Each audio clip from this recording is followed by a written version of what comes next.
Hello everybody. Welcome to our Take and Make Craft program. This is the story part of the program. And our first book is going to be The Apple Pie Tree by Zoe Hall, illustrated by Shari Halpern, published by Blue Sky Press and imprint of Scholastic Ink. So here's our end papers of the book. They have beautiful apple blossoms on them. My sister and I have a tree that grows the best part of apple pie. Can you guess what that is? Apples. And every year we watch our apple tree grow. In winter, our apple tree is brown and bare. But in spring, leaves grow on every branch. Look, 2 robins are building a nest in our tree. You see the robins up there? Tiny pink flower buds appear on the branches. The robins chirp loudly, guarding their eggs. What color are those eggs? Just when the flower buds open, the baby robins break through the eggshells. And now our tree is covered with blossoms, and the baby robins begin to grow feathers. What else do you see in the tree? I see bees, and I see a butterfly. When breezes blow, the petals fall to the ground. Mama and Papa Robin teach their little birds to fly.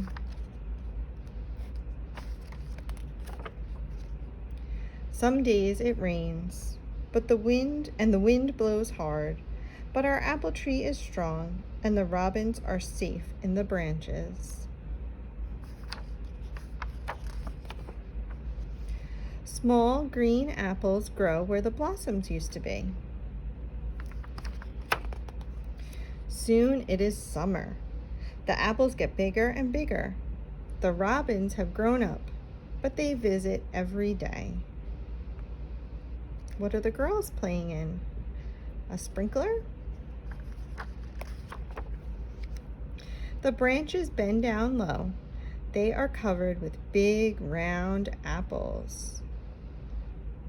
Can you tell me who's eating the apples? I see 1 squirrel right here, and I see 2 deer. Now it is autumn. The apples are red and ready to be picked. We fill our basket to the brim. Mom and Dad help us peel the apples, cut them up, and pile them into a pie shell. Then we sprinkle cinnamon and sugar over the top. Mom puts the pan in the oven. At last, the pie is cooked and ready to be eaten. Our tree has grown an apple pie. It smells so good.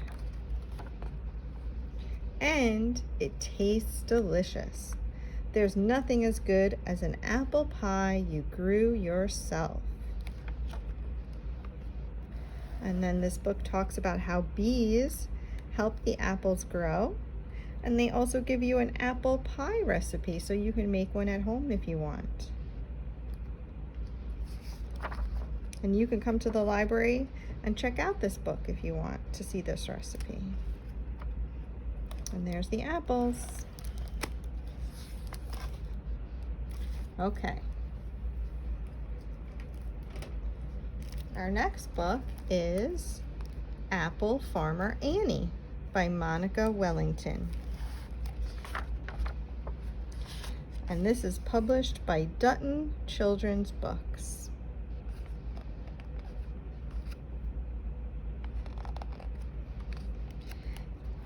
Annie is an apple farmer.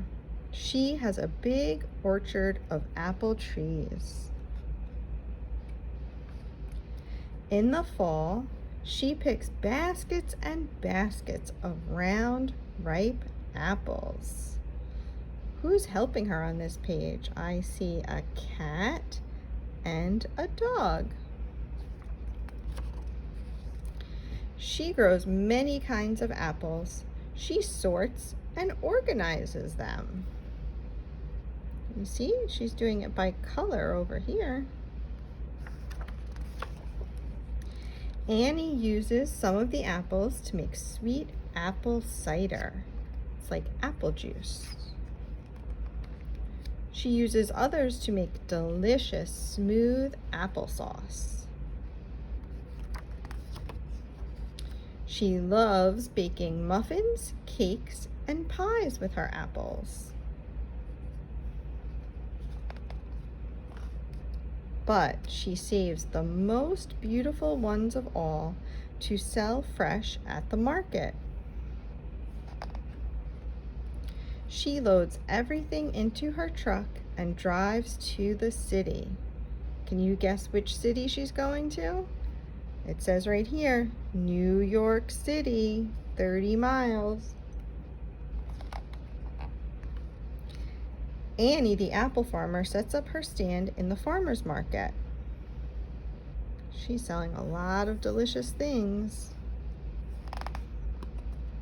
Lots of customers come to Annie's stand. She is busy all day long.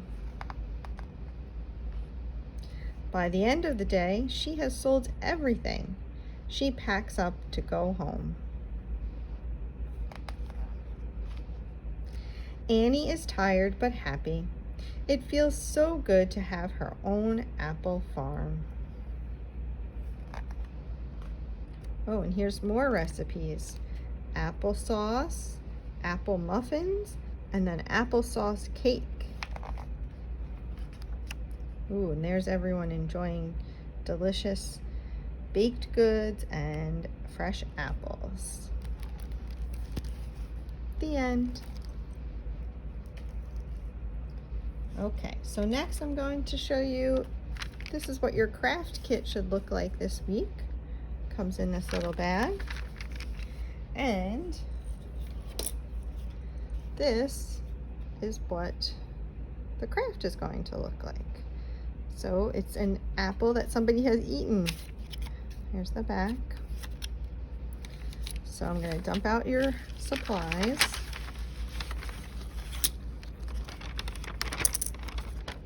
Put the bag to the side.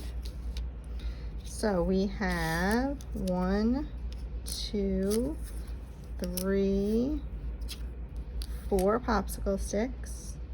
We have 1 leaf. The sample is missing the leaf, but we're going to put it right at the top here.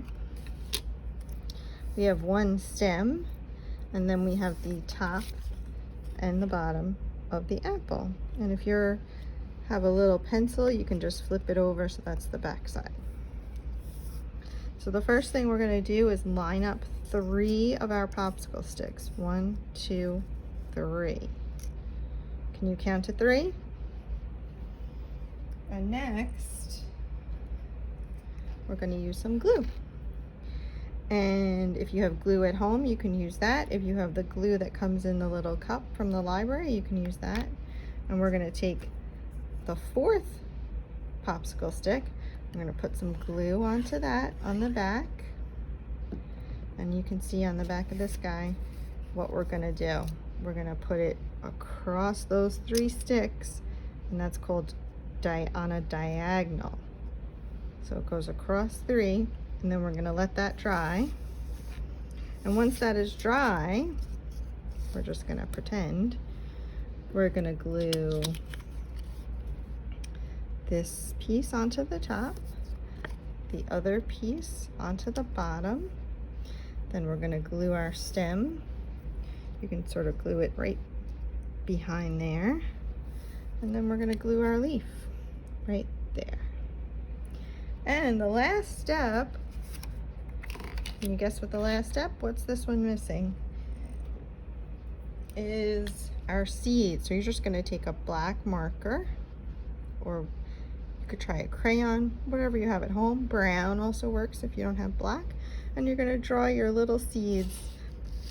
They're just like a pointy oval. I did 3. Apples usually have 5 seeds, but you can't always all see them at the same time. So you can do as many seeds as you like. And that is your craft. Now I have one last book. This book is a little bit longer than the other books. So if you're feeling a little wiggly and you don't want to sit for this one, you can skip it and you can come back to this video on another day if you want.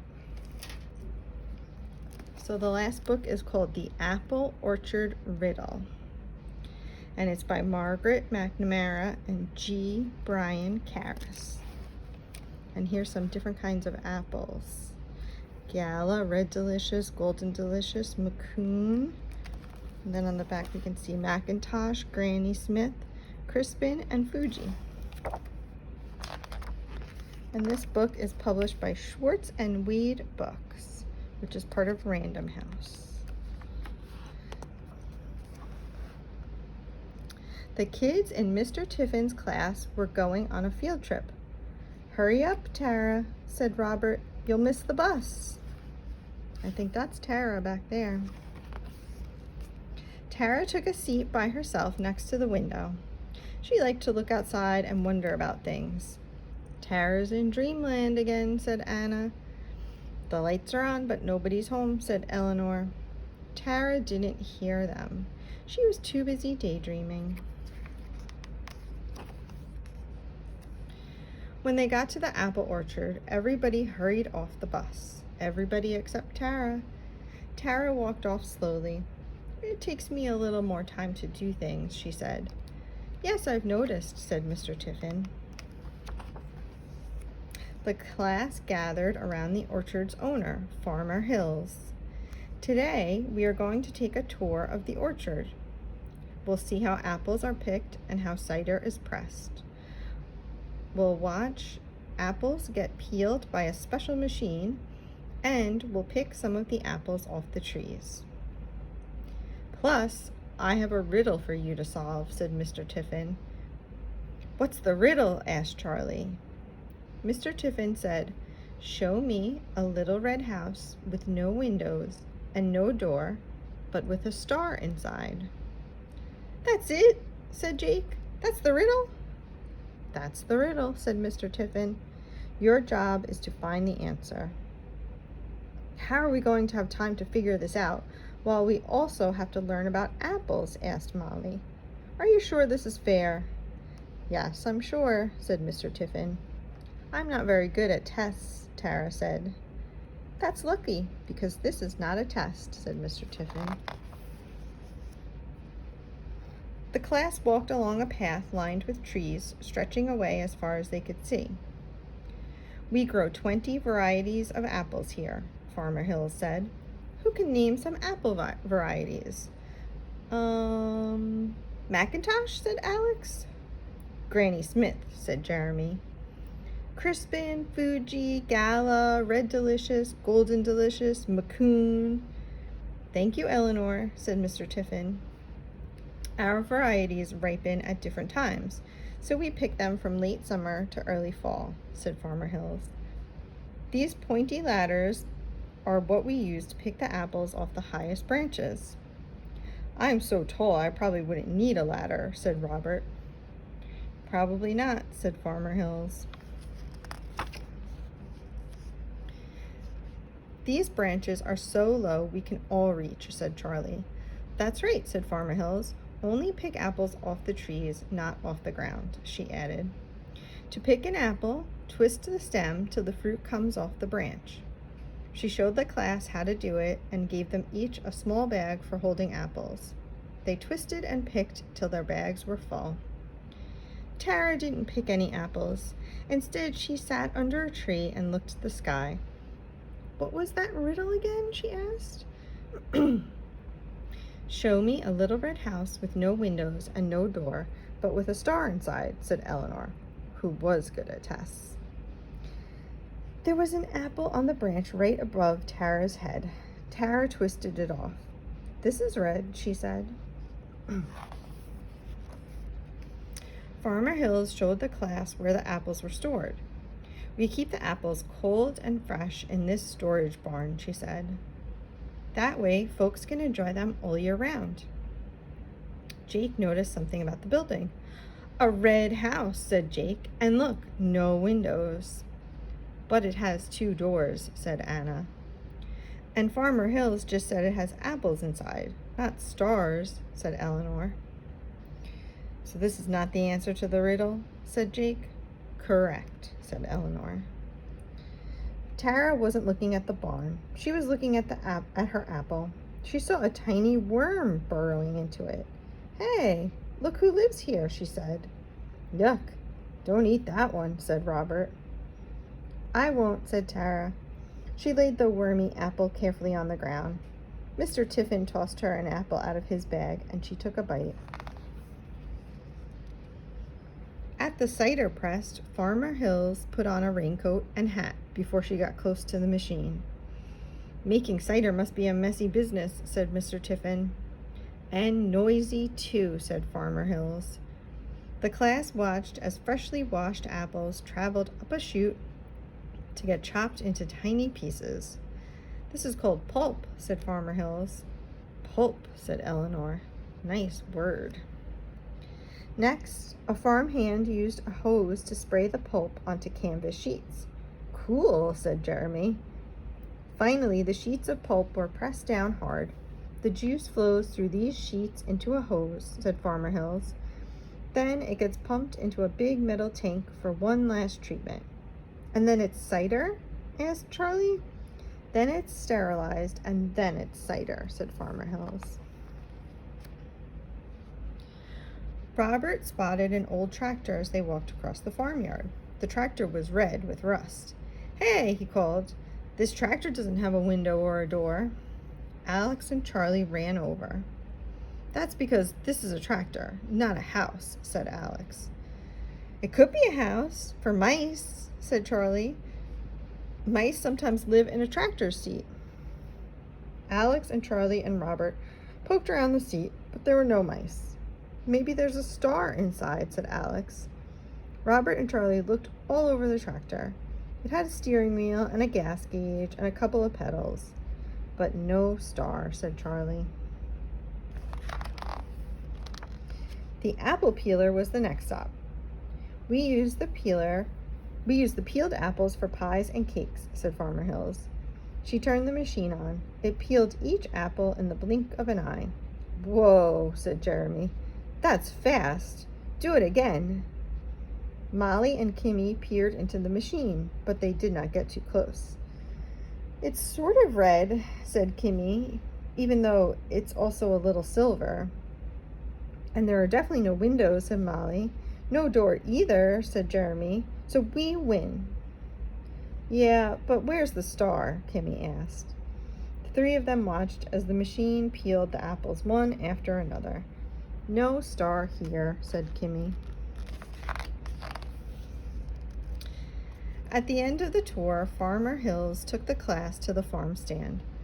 Help yourselves to a cup of apple cider and a cider donut, she said. Just one each, said Mr. Tiffin. But Tara's not eating hers, said Jake.